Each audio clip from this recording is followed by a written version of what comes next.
할렐루야! 할렐루야! 아멘. 우리 한번 양옆에 한번 계신 분들 앞뒤로 한번 인사하겠습니다. 하나님께서 당신을 사랑하십니다 하고 인사하겠습니다. 하나님께서 당신을 사랑하십니다. 할렐루야. 하나님께서 당신을 사랑하십니다. 좀 이번에는 좀 이쁘게 웃으면서 하나님은 당신을 너무나 사랑하십니다 하고 하겠습니다. 시작. 하나님은 당신을 너무나 사랑하십니다. 아멘. 여러분, 하나님 사랑하시죠? 예, 하나님도 여러분들 너무나 사랑하십니다. 하나님은 사랑이십니다.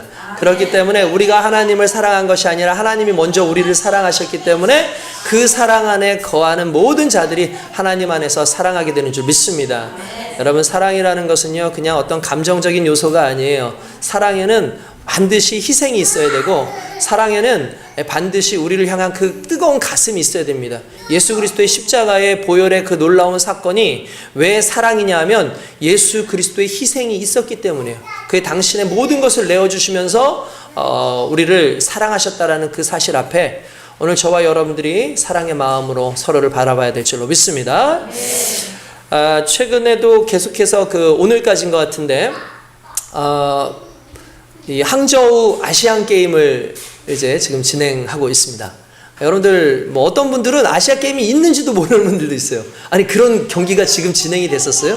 옛날 같으면은 그냥 뭐 아시안 게임 하나만 해도 뭐 올림픽 아니라도 아시안 게임만 해도 사람들이 막 그 얘기로 막 엄청나게 얘기를 많이 했었죠. 별로 그렇게 얘기하는 내용들이 많이 없었던 것 같아요. 근데 어제 같은 경우에는 상당히 좀 기분 좋은 일들이 좀 있었어요. 우리가 또 일본을 꺾고 대한민국이 축구를 또 이기는 그런 일들이 있었죠.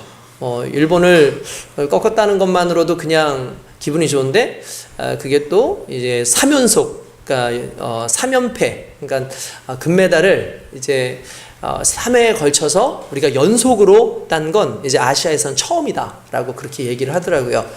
어떤 사람들은 이제 병역 문제가 걸려있기 때문에 얘네들이 죽기 살기로 뛰었다라고 얘기하는 사람들도 있어요. 그게 뭐 틀린 말은 아닐 거예요. 이게 뭐 금메달 못 따면 군대를 가야 되니까 얘네들이 한 골 먹고 난 다음에 눈에 그냥 살기가 돌더라고요. 그랬더니 막 죽어라 뛰고 막 그래서 결국은 너무 다행히도 우리가 2대1로 역전을 해서 이제 승리를 하고 모든 친구들이 다 이제 기뻐하는 모습이 있었습니다. 뭐 그뿐만 아니라 뭐 금메달을 딴 많은 친구들이 또 군 면제를 받는 그런 사람들도 있고, 그것을 떠나서 다 자기의 또 커리어에도 상당히 중요한 부분이기 때문에 참 좋죠. 근데 정말 안타까운 일이 있었어요. 정말 안타까운 일. 여러분도 혹시 그 뉴스에서 보셨는지 모르겠는데, 롤러스케이트라는 경기가 있었습니다. 롤러스케이트가 아시안 게임에는 있어요. 근데 올림픽에는 있지 않아요. 그래서 아시안 게임에만 이 롤러스케이트 종목이 있는데, 정말 어처구니 없고 황당하고 안타까운 일이 있었습니다. 그게 뭐냐면 3000m 계주 이 롤러스케이트 경기가 있었어요. 그래서 3000m 계주를 이렇게 하는 중에 우리나라 선수가 1위로, 정철현이라고 하는 선수가 맨 마지막 주였는데 막 해서 거의 1위로 들어와서 이제 이겼다 해가지고 손을 번쩍 들었어요. 그러니까 이게 승리의 세레머니를 한 거죠. 그런데 승리의 세레머니를 하는 동안에 옆에 있던 대만 선수가 발을 먼저 내미는 바람에 0.01초 차로 졌어요. 그래서 은메달을 딴 거예요. 은메달을. 근데 여러분, 이게 너무나 억울하잖아요. 너무나 안타까운 일 아니겠습니까?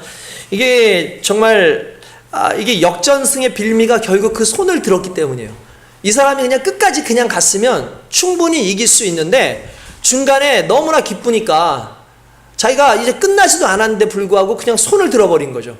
그러니까 뒤에서 오던 사람이 이때 다 기회를 해가지고, 아시겠지만 여러분들 무조건 터치를 뭐 발이든 뭐든 터치를 하면 되는 거예요.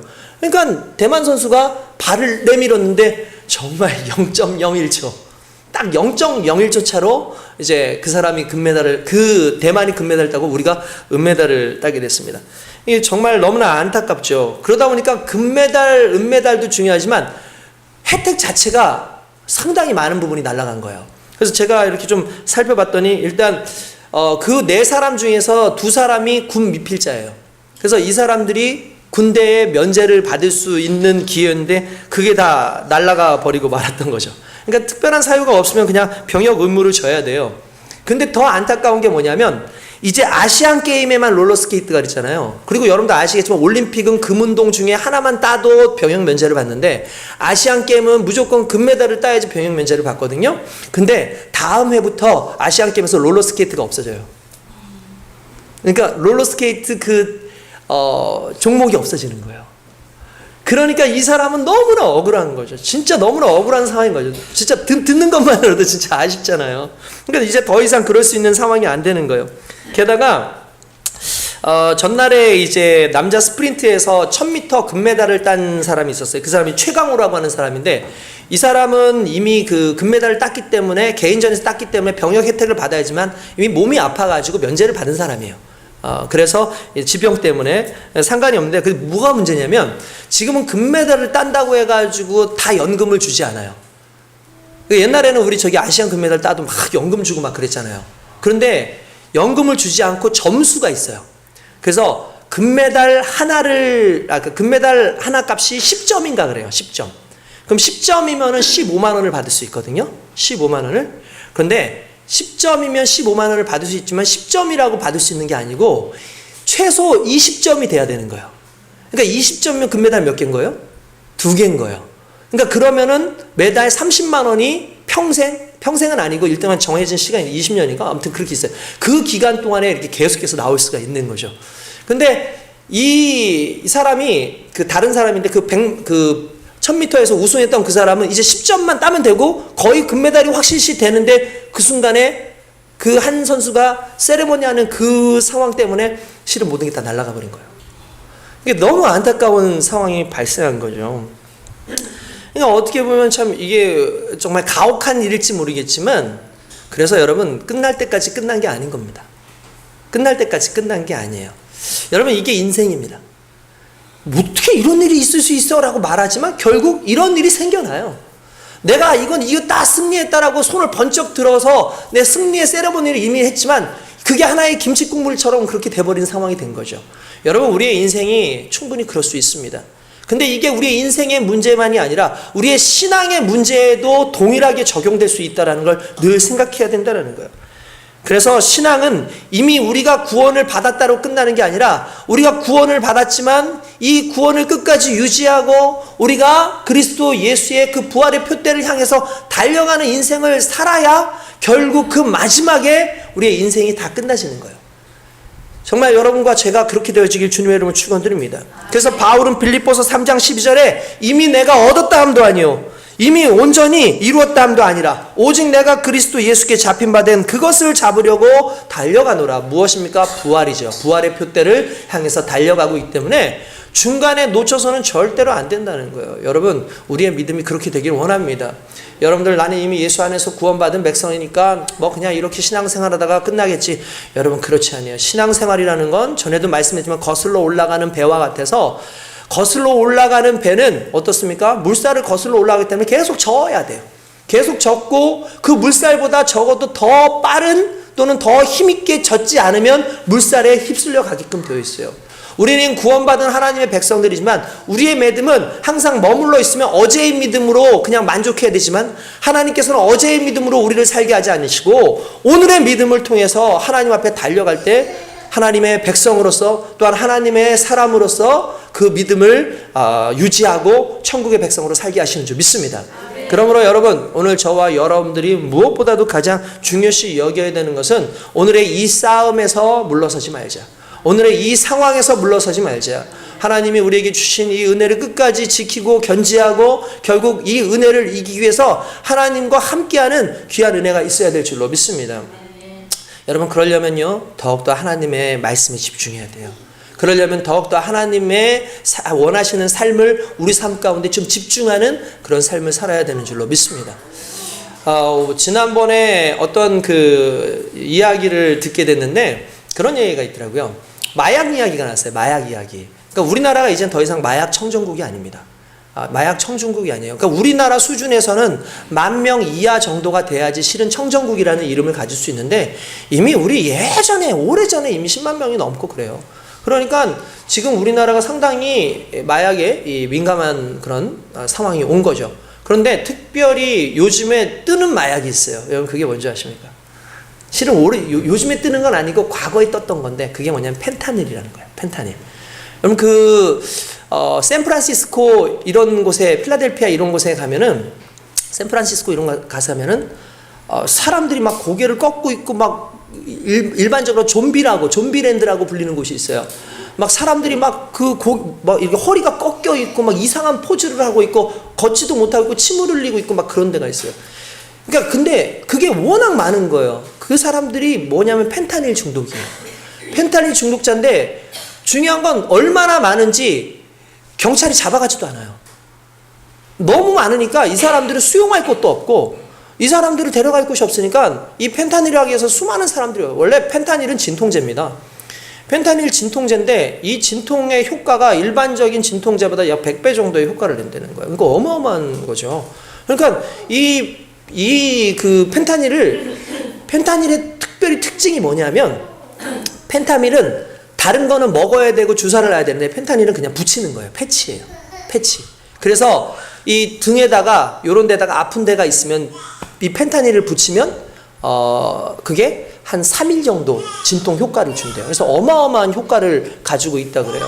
근데 그 패치에 붙이는 그 진통제가 어느 정도냐면 진짜 깨알만해요. 요만한 정도의 크기, 진짜 몇 그램도 안 되는 그 크기의 펜타닐을 몸에 붙이면 이 펜타닐이 몸에 작용을 해가지고 진통 효과를 엄청나게 주는데 이게 사람들한테 환각 효과라든지 마약 성분의 그 효과를 주기도 하기 때문에 사람들이 그거를 막 붙인다는 거예요. 그러니까 이게 너무나 안타까우죠. 어떤 사람들은 이 펜타닐을 옮기기 위해서 그거를 요즘에는 이제 운반책들이 입에다가 넣어가지고 그 목 안에다가 이렇게 튜브를 넣어가지고 넣는다는 거예요. 근데 이 사람이 그냥 걸렸으면 상관이 없는데 집에서 죽은 채로 발견된 거예요. 이게 어떻게 되냐면 이 뱃속에서 펜타닐 봉지 79개가 나왔대요. 근데 이게 터진 거예요. 터지니까 이 사람이 말 그대로 급성 마약 중독으로 죽어버린 거예요. 그러니까 너무 안타까운 상황이 된 거죠. 그러니까 그렇게 죽었어요. 그러니까 쾌락을 위해서 환각을 위해서 되는데 중요한 건 이제는 어느 정도 지나면은 펜타닐이 듣지를 않는데요. 그러니까 환각적인 증세는 사라진대요. 그러니까 그거에 몇 배를 더 써야 돼. 몇 배를 하면 결국은 사람들이 빨리 죽는다는 거예요. 이게 어마어마하게 죽는 겁니다. 뭐 1년에도 막 몇천 명이 아니라 진짜 몇몇 명이 막 죽는 막 그런 일이 생긴대요. 그러니까 이게 너무나 안타까운 거죠. 그러면서 그분이 그 이야기를 해요. 그러면 이런 얘기를 하더라고요. 쾌락이 꼭 마약을 손대게 하는 건 아니다. 쾌락만 마약을 손대게 하는 건 아니다. 여러분 그러면은 마약을 손댈 수 있는 이유가 뭘까요? 오늘날 사람들이 마약을 손대기 쉬운 이유. 그게 뭐냐면 접근성이에요. 접근성. 마약이 너무 근처에 많이 있어요. 옛날에는 마약을 사는 게 너무 힘들었거든요. 그런데 지금은 마약이 도처에 있어요. 그러니까 중독 현상이 일어나는 것들의 대부분 내 근처에 있어요. 술 중독, 담배 중독, 이런 것의 중독은 내가 이것들을 쉽게 구할 수 있기 때문이라는 거예요. 그러니까 쉽게 구할 수 있으면 그것을 통해서 내가 중독될 확률이 상당히 높다는 거죠. 그러니까 여러분들과 제가 살아가는 이 삶 가운데 여러분의 삶을 유지하게 하고 여러분들을 중독돼서 살아가게 하는 것들은 멀리 있는 것이 아니라 엄청 큰 것이 아니라 엄청 비싼 것이 아니라 내 주변에 가장 가까이 있는 것이 실은 나를 지배하게끔 되어 있는 거예요. 이걸 좀 더 역으로 얘기하자면 여러분들 삶 가운데 여러분들에게 가장 가까운 신앙의 형태가 또는 여러분들의 삶의 말씀들이 여러분들의 삶을 움직여요. 그러니까 여러분들이 좋아하는 말씀들이 있죠. 여러분들이 기뻐하는 말씀들이 있죠. 여러분들이 좋아하고 달달달달 외우는 말씀이 어떻게 보면 내 삶의 하나의 내 중심이죠. 그래서 그 말씀대로 거의 살아가요. 그래서 어떤 사람들은 주님께서 내게 복 주시기를 원한다는 어떤 그런 말씀이 있으면 그게 항상 그 사람의 삶을 이끌어가요. 그런가 하면 어떤 사람들은 내가 환난 가운데에서도 기뻐하고 환난 가운데에서도 내가 소망을 잊지 않는다는 어떤 그런 말씀이 있으면 그게 그 사람의 삶의 중심이기 때문에 꼭 복이 아니라도 그 삶을 가지고 살아가는 사람이 있어요. 그런가 하면 어떤 사람들은요 율법의 말씀을 달달달달달 외워요. 그러면 그 율법의 말씀이 자신의 삶 가운데서 너무나 자연스럽게 지켜지는 것 때문에 율법의 삶을 사는 사람들이 있어요. 그런가 하면 십자가 구원의 은혜에 대해서 그것을 감사하고 항상 그것을 달달달달 외우는 사람들은 그걸 삶의 지표로 삼고 살아가는 사람들도 있다라는 거죠. 똑같은 말씀, 하나님께서 주신 말씀이지만 어떤 사람들은 어떤 말씀을 통해서 그 방식대로, 그러면서 또 어떤 사람들은 이 방식대로 살아가기 때문에 결국 말씀 속에서 하나님의 가슴을 발견하고 정말 하나님이 이 말씀에서 원하시는 것이 무엇인가를 깨닫고 이해하는 사람만이 실은 하나님이 원하시는 그 삶을 살기에 가장 합당한 사람이라는 거예요. 할렐루야. 오늘 본문은 실은 그걸 의미하는 겁니다. 오늘 이 내용 속에는 안식일에 대한 내용이 나옵니다. 안식일에 대한 내용. 안식일에 대한 내용이 나오고, 이 안식일에 대한 내용에 대해서는 이미 우리가 잘 알고 있는 말씀이기도 하지만 이 안식일의 사건이 어떤 사건인지를 잠깐 좀 살펴보고 들어갈 필요가 있어요. 예수님께서 하루는 길을 가시는데 그날이 안식일이었습니다. 그런데 예수님에게 바리새인들이 찾아와요. 그리고 이렇게 얘기합니다. 예수요, 당신의 제자들이 안식일에 못할 짓을 하고 있습니다 라고 이야기를 하는 겁니다. 안식일에 못할 짓. 뜬금없이 바리새인들이 나타나잖아요. 그 이유가 있어요. 실은 예수님이 가는 곳마다 수많은 사람들이, 인파들이 몰려드는데 예수님의 정적들이 있었죠. 그들이 누굽니까? 바로 바리새인과 서기관들이에요. 사두개인 이런 사람들이 쫓아다니면서 이 예수님의 하는 일거수일투족을 다 살펴봅니다. 이유가 뭘까요? 예수님을 고발하려고. 그러니까 예수님이 뭔가 문제가 있다 그러면 고발하려고 그렇게 하는 거예요. 그래서 예수님께서 이렇게 하시는 것들을 막 언쟁을 높여만서 막 변론은 막 언쟁으로 하고 막 이렇게 하면서 결국 예수님을 고발하고 막 그런 사건들이 정말 많이 있었거든요. 그러던 중에 특별히 예수님께서 이 안식일 날 지나가다 어떤 일이 있었냐면 예수님의 제자들이 밀밭 사이를 지나가요. 밀밭 사이를 지나가는 이유가 뭐였냐면 배가 고파요. 배가 고프니까 밀밭 사이에 있는 밀을 잘라서 먹는 사건이 있습니다. 그러니까 그때 이 사람들이 와서 예수님, 당신의 제자들이 지금 밀밭 사이에서 이렇게 밀을 뜯어먹는 거, 이거 우리가 아는 하지 못할 짓 아닙니까? 안식일에 하지 말아야 되는 일 아닙니까? 라고 얘기합니다. 자, 여러분 한번 물어보겠습니다. 안식일 날 밀밭에 지나가다가 밀을 따먹는 거 문제가 될까요, 안 될까요? 문제가 될 수 있다고 본다는 거잖아요. 네. 이게 문제가 될 수도 있어요. 근데 중요한 건 이겁니다. 율법의 기준으로 따지면 문제가 되지 않아요, 실은. 왜 율법의 기준으로 따면 문제가 안 되냐면 안식일은 일을 할 수 없습니다. 일을 할 수 없는데 일의 조건이 있었어요. 일의 조건이 뭐냐면 쟁기를나 낯을 들고 이걸 베는 거예요. 이 베는 작업을 해서 수확을 했을 때 이건 일을 한 거예요. 근데 지나가다가 이 밀을 손으로 따가지고 이렇게 해가지고 먹는 것은 이거는 율법에 저촉되는 게 아니에요, 실은. 그러니까 왜 율법에 저촉되지 않냐면 일단은 우리가 이런 얘기를 하면 어떤 사람은 그렇게 해요. 목사님, 일단은 안식일에 따먹은 돈 둘째치고 왜 남의 밭을 지나가다가 밀밭에서 밀을 먹습니까? 그거 자체가 문제가 아닙니까? 하면서 아주 예리하게 얘기하는 사람들도 있어요. 아주 좋은 자세입니다. 그러나 예리하게 이야기를 한 사람들이 한 가지 모르고 있는 것이 하나 있는데 그게 뭐냐면 신명기에 보면 이런 내용이 나와요.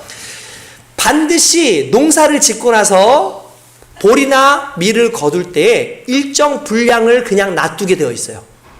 왜 그럴까요? 고아와 객가, 그리고 과부를 위해서 남겨놓는 거예요. 이 사람들은 땅이 없잖아요. 이 사람들은 먹을 수 있는 게 없단 말이에요. 그러니까 그걸 남겨놔요. 그러니까 지금 예수님의 제자들이 지나가면서 따먹은 건 그냥 일반 사람들의 그 농사 지은 거 몰래 가서 이걸 뜯어가지고 먹은 게 아니라 말 그대로 지나가는 나그네들이 배고프면 따먹을 수 있는 거예요. 그러니까 이거는 절대로 문제가 되지 않아요. 그런데도 불구하고 이게 문제가 된다는 건 이거 자체가 아니라 바로 안식일 날 이거를 따먹었다라는 거에 상당히 집중하고 있는 거죠. 그러니까 실은 이 안식일에 대해서 따먹는 거에 대한 부분이 실은 성경에 등장하지는 않아요. 왜 그러냐면 여러분 사람들이란 게 그렇습니다. 믿음 생활을 잘하는 사람, 내가 주님에 대한 사랑이 많고 하나님 앞에 영광을 돌려야겠다라고 하는 사람들의 특징들이 뭐냐면 더 확실하게, 더 구체적으로, 더 꼼꼼하게 하나님 앞에 무언가를 하고 싶은 열망이 생겨요. 이스라엘 백성들이 그랬어요. 이스라엘 백성들이 원래 하나님을 섬기던 예전에는 안식일을 잘 안 지켰어요. 그러니까 안식일도 잘 안 지키고 하나님도 잘 안 섬기고 이방신 섬기고 어쩌다가 예배드리고 이렇게 했었는데, 이 사람들이 이 바벨론에게 멸망을 당해서 다 끌려나가고 보니까 그 강변가에서, 그 강변가라는 게 그냥 강변도 아니에요. 당시에 이 유프라테스 티그리스 강이 흘러가면은 사람들이 농사를 지어야 되니까 관계 수로를 만듭니다. 관계 수로를 만들어 가지고 그 물줄기를 이렇게 파가지고 옆면에다가 농사를 지을 수 있도록 했어요. 이스라엘 사람들은 원래 물이 많지 않은 나라에서 살다 보니까 그 관계 수로 이걸 보면서 강변 그렇게 얘기를 해요. 근데 그 강변에서 이렇게 흘러나오는 그 물줄기를 이렇게 보고 있는데, 실은 그 강변에서 그 흘러나오는 물줄기 그 관계 수로를 누가 만들었겠어요? 바로 이스라엘 사람들 노예로 끌려가서 만드는 거예요. 처량한 거죠. 왜냐하면 자기들이 일을 하고 있는데 언제까지 일하냐면 안식일에도 일을 하고 있어요. 쉬는 날이 없는 거예요. 그러니까 안식이라는 개념이 없는 거예요. 그냥 안식일 날도 일을 하는 거죠. 그들의 마음 가운데 얼마나 허망함이 생기겠습니까? 모든 것을 다 잃어버렸고, 그러면서 다시 부흥의 운동이 일어나기 시작해요. 우리가 이렇게 살면 안 된다. 우리가 정말 지금까지 우리가 이렇게 하나님 앞에 벌받은 이유가 무엇이냐? 하나님께서 원하시는 말씀대로 살지 않았고, 하나님께서 지키라 그러는 안식일 지키지 않았고, 하나님이 지키라고 했던 그런 거 지키지 않고 우상을 섬기고 이런 것 아니냐? 우리 다시 회복해야 된다 그래서 그들이 회당을 만들고, 그 회당에서 안식일이 되면 항상 가서 말씀을 그냥 하루 종일 읽고, 그걸 읽는 동안에 모든 이스라엘 사람들이 눈물을 펑펑 흘려요. 무슨 설교를 하는 것도 아닌데 그냥 말씀을 읽는 것만으로도 사람들이 눈물을 펑펑 흘리는 회개의 놀라운 역사가 일어난 거죠. 그러다 보니까 이 사람들이 그 다음부터는 이 안식일에 대한 개념을 강화시켜요. 그래서 안식일에 일하지 말라라는 그 개념을 너무나 강화시키다 보니까 39가지의 안식일날 하지 말아야 되는 법을 만들어 버렸어요, 이 사람들이. 39가지. 근데 그게 성경에 나올까요, 안 나올까요? 나오지 않아요. 그냥 일종의 하나의 전통 같은, 자기들이 만들어낸 하나의 규례 같은 거예요. 그래놓고는 그 규례를 지키지 않았다라고 얘기를 하는 거예요. 원래 아까 제가 말씀드렸지만 추수라는 개념은 낫으로 베가지고 이렇게 추수를 해가지고 해야지만 실은 일을 했다라는 개념인데, 이 사람들은 그냥 이렇게 꺾는 거예요. 그러니까 이건 일로 보지 않아요. 꺾고, 그리고 이걸 이렇게 비벼요. 그런 다음에 후 불죠. 그런 다음에 그 미라를 먹는 거예요. 그러니까 여러분, 실은 이게 문제될 게 아무것도 아닌데, 그 사람들은 장로의 유전들을 가지고 계속해서 거는 거죠. 그러면서 그렇게 이 사람들이 뭔가 잘못됐다, 이 사람들은 문제가 있다 라고 얘기를 하는 겁니다. 손으로 비비는 행위, 이거를 나중에는 어떻게 얘기냐면, 손으로 비비는 거, 이게 뜯는 거 낫으로 한 거랑 똑같다. 손으로 비비는 거 타작하는 거랑 똑같다. 입으로 분 거 이거는 키즈라는 거랑 똑같은 행위다 라고 얘기는. 그러니까 자기네들의 나름대로 이거를 정말 침소봉대해가지고 엄청 크게 만들어가지고 그거를 막 따지고 막 그렇게 들어가는 상황이 온 거죠. 어떻게 보면 그들의 열심은 상당히 중요한데 어느 순간 문제가 생겼어요. 뭐냐면 그들의 열심이 하나님이 우선으로 둔 그 생명의 정신을 훼손시킨다는 거예요. 하나님이 우선하게 했던 생명의 정신. 여러분, 안식일은 왜 만들어졌습니까? 안식일은 왜 만들어졌어요?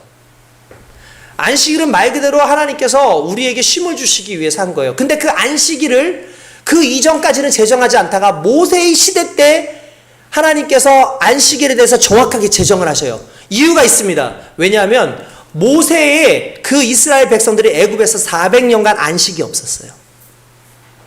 하나님께서는 그들에게 안식이 무엇인지 주고, 그 안식을 통해서 하나님께 집중하게 하고 그 하나님을 통해서 복을 받게 하기 위한 목적으로 안식일을 쉬게 하신 거예요.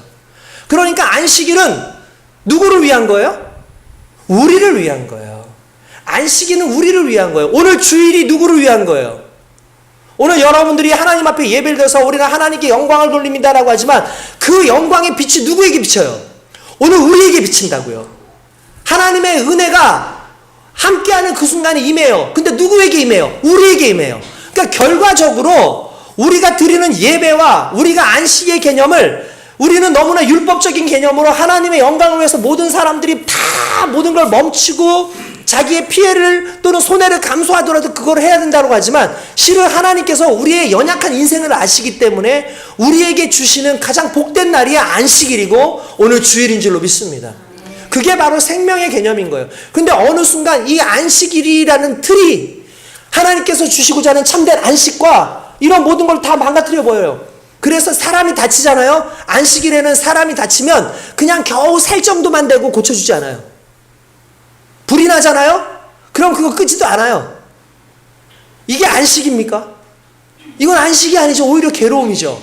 그런데 그렇게 하면은 그 사람들을 비난해요. 왜 그렇습니까? 장로들의 유전을 무시했다 그러죠. 실제로 하나님께서 원하시는 것이 아닌데도 자기들이 그보다 더 센 법을 만들어가지고 이것이 하나님이 원하는 것이야 라고 얘기하는 거죠. 오늘날 교회에도 그럴 수 있어요. 하나님이 원하시는 것이 그런 것이 아닐 수도 있는데 교회의 규범을 만들고 나름대로 우리끼리의 율법을 만들어가지고 이렇게 하지 않으면 믿음 없는 사람인 것처럼 이렇게 하지 않으면 정말 문제가 있는 사람인 것처럼 그렇게 만들어가는 그 현실이 오늘 우리의 현실일 수 있다는 거예요.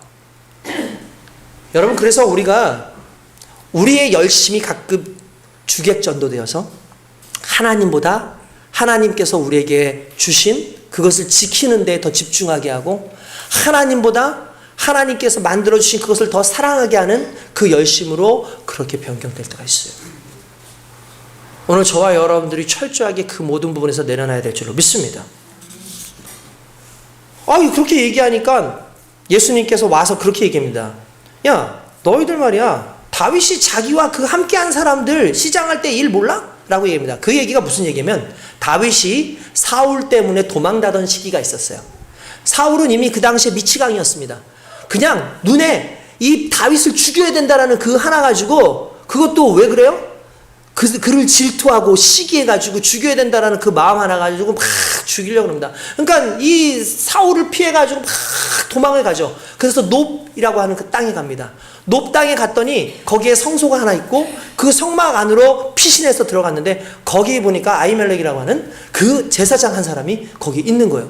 그러니까 이 사람이 벌벌 떨죠. 벌벌 떨면서 아니 이 사람은 이미 사울 왕이 절대로 도와줘서도 안 된다. 잡으면 무조건 신고해라고 했던 그 다윗인 거예요.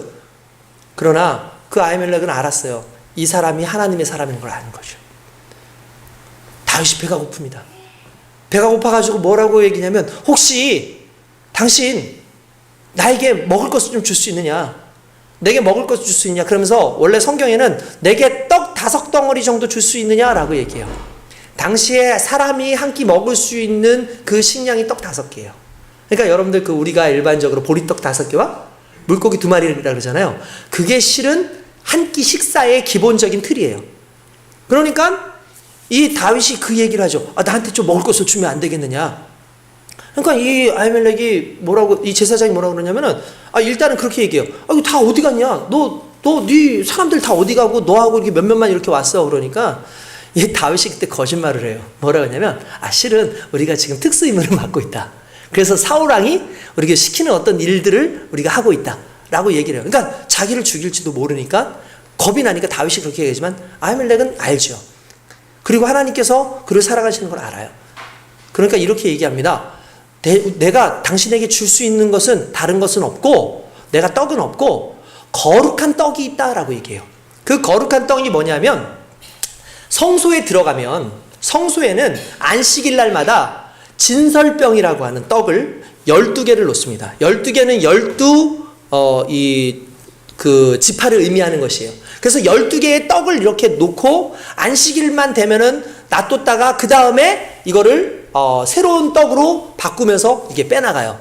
근데 이 빼나가는 떡을 누구만 먹게끔 돼 있을까요? 무조건 제사장만 먹게 돼 있어요. 근데 그걸 누구에게 줬을까요? 다윗에게 줬어요. 다윗에게 줬어요.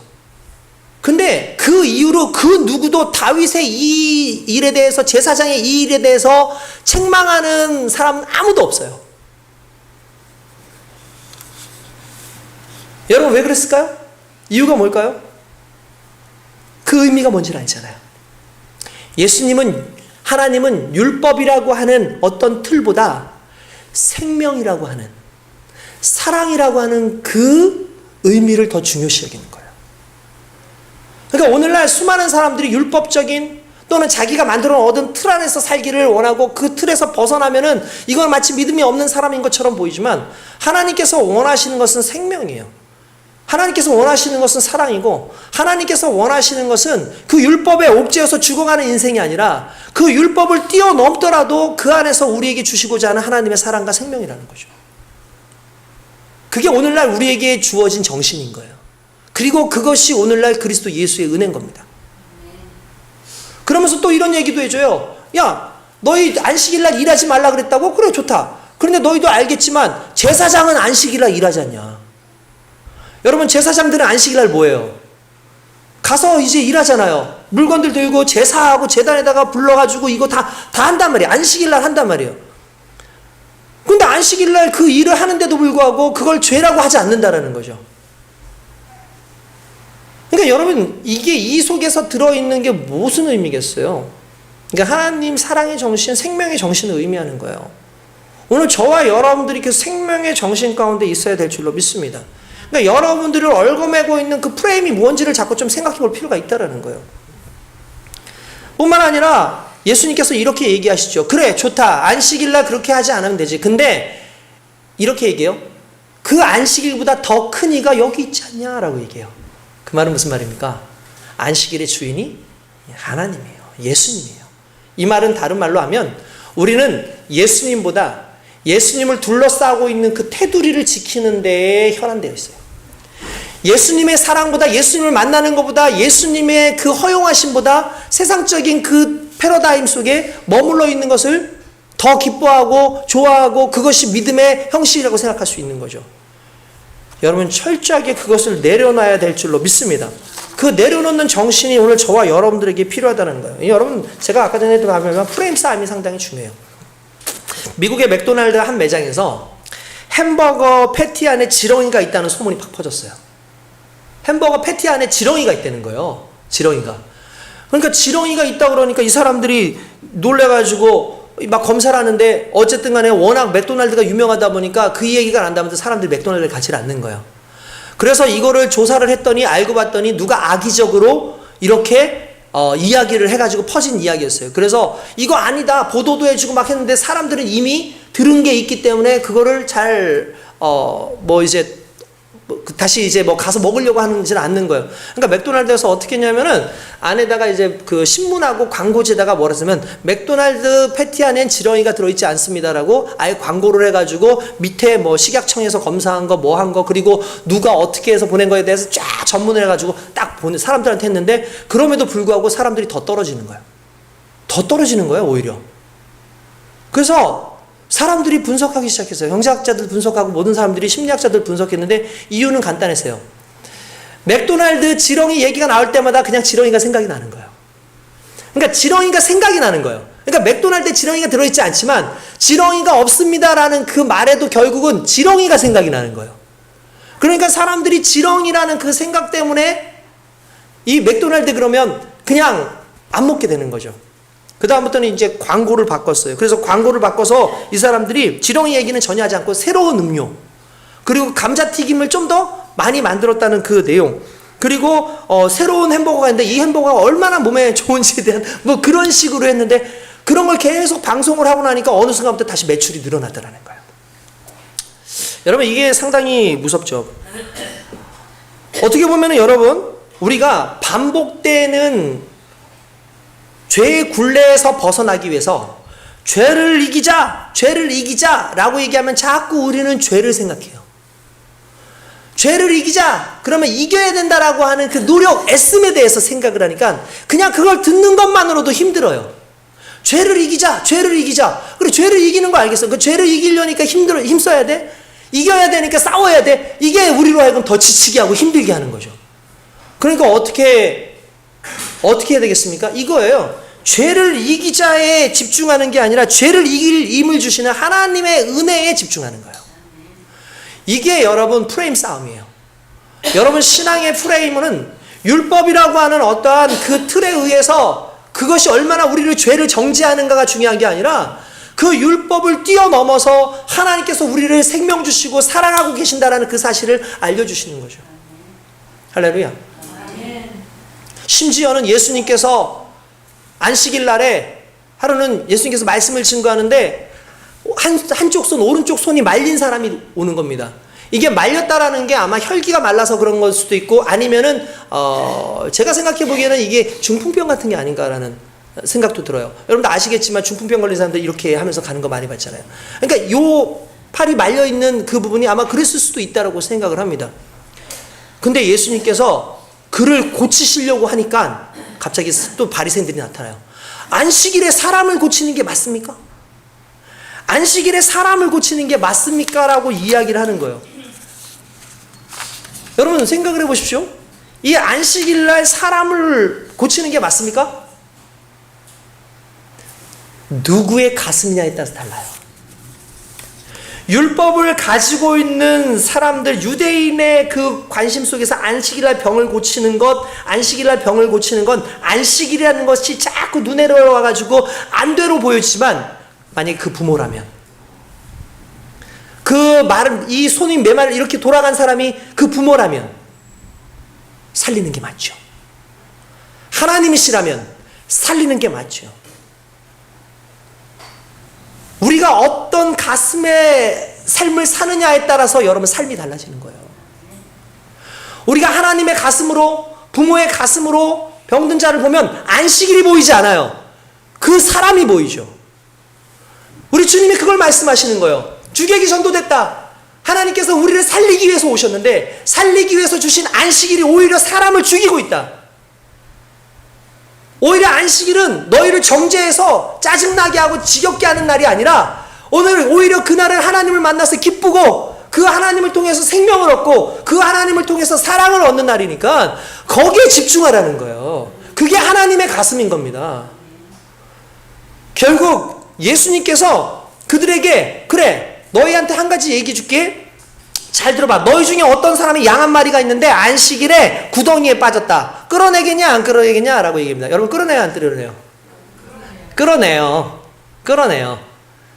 끌어내요. 구덩이에서 빠지면 여러분 이게 의미가 있어요. 이게 그냥 구덩이가 아니에요. 이게 물구덩이에요. 근데 왜 그러냐면 이 두 가지 이유가 있어요. 첫 번째는 당시에는 이스라엘은 이 강이 별로 없기 때문에 구덩이를 팝니다. 그러면 하늘에서 비가 내리죠. 그러면 그 구덩이에 물을 담아요. 그러면 그 구덩이에 물을 담고 위에다 뭘 덮어놔요. 그러면 이제 물이 안 마르겠죠. 그러면 그 물을 가지고 식수로 쓰고 그 물을 가지고 씻는 거예요. 그러니까 만약에 양이 거기에 빠졌다, 죽는다, 그러면 식수원이 날아가 버리는 거예요. 그러니까 무조건 양을 살려야 돼요. 그죠? 그러면 봅시다.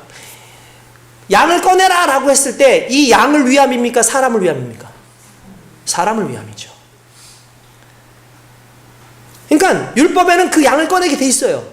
왜냐하면 사람을 살아야 되니까. 안식일이라고 해서 그걸 없애지 않는단 말이에요. 그러니까 결국 하나님께서 계속 말씀하시는 생명이에요. 사랑이에요. 그 사람의 존재 가치를 상당히 중요시 여기는 거예요. 그 이야기를 하시는 거죠. 사람이 양보다 얼마나 더 귀하냐. 그러므로 안식일에 선을 행하는 것이 옳으니라 라고 말씀하시죠. 할렐루야. 그렇습니다.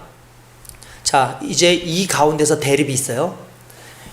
유대인들, 바리새인들은 안식일은 안 됩니다. 그거는 하나님의 자녀가 할 짓이 아닙니다. 라고 얘기하고 예수님은 그날에 사람을 살리는 것이 하나님 뜻이다. 라고 합니다. 이 두 가지 사이에서 결과가 나와요. 뭘로 나왔을까요? 예수님께서 네 팔을 펴라 하는 순간 폈어요. 할렐루야. 무엇을 의미하는 겁니까? 예수님이 하나님이에요. 예수님의 말씀이 맞아요. 많은 사람들이 율법으로 아무리 많은 것을 가지고 있다 할지라도 예수님이 하나님이시기 때문에 이게 옳은 거야 하면 그게 옳은 거예요. 여러분들이 가지고 있는 어떠한 양식이나 이런 것보다도 가장 중요한 건 하나님의 사랑입니다. 여러분들은 어떤 틀을 가지고 있습니까? 자기만의 틀을 가지고 살아가지 않나요? 자기만의 틀 속에서 멈춰 있는 거 아닙니까? 그리고 사람들을 재고 있는 것 아닙니까? 그리고 내가 틀을 만들어 놓고 이렇게 하지 않으면 안 된다라고 얘기하는 것 아닙니까?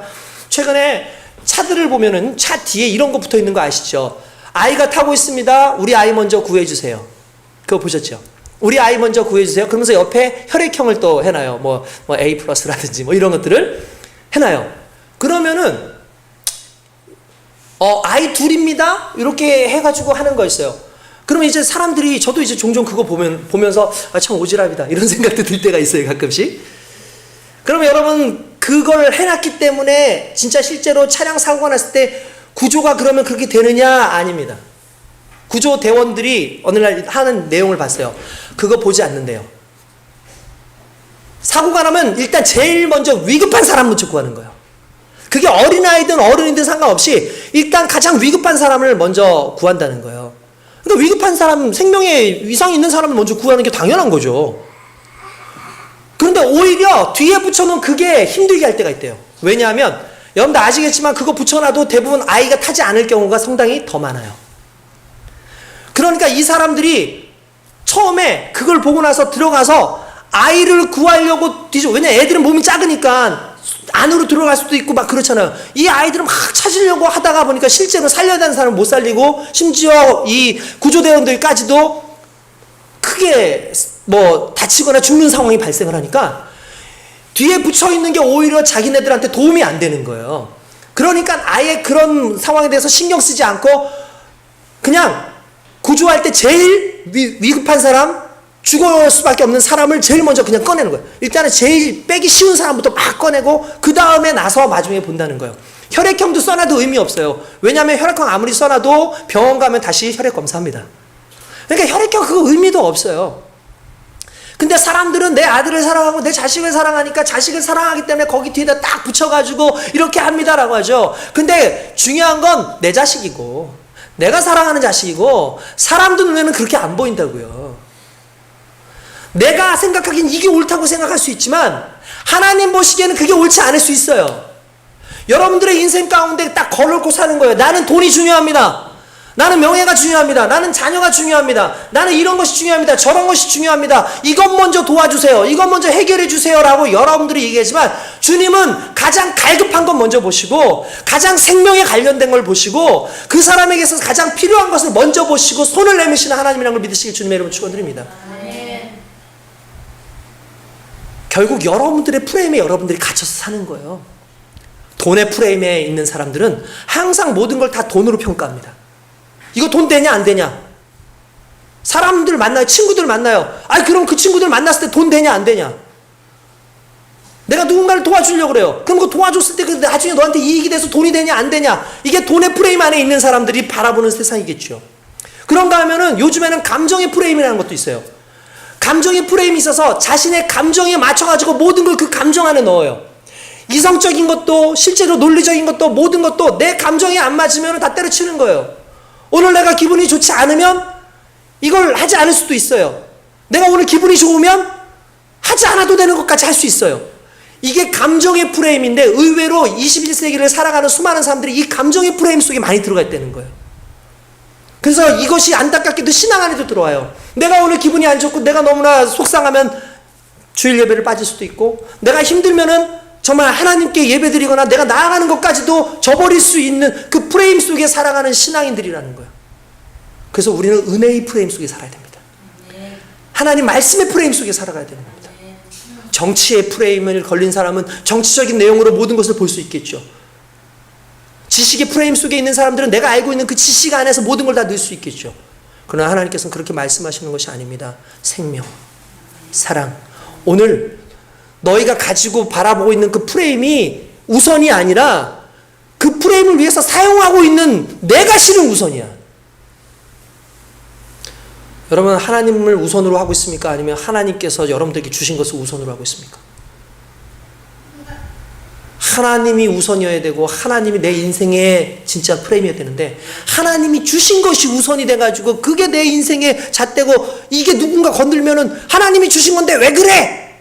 근데 알고 봤더니 하나님이 건드신 거야. 이게 우리 어리석을 수 있다는 거예요. 오늘 우리는 하나님 앞에 주객 전도되지 않는 신앙생활을 해야 됩니다. 안식일의 주인은 하나님이시고 안식일의 주는 예수님이고 그 예수님의 가슴은 우리에게 있어요. 생명에 있어요.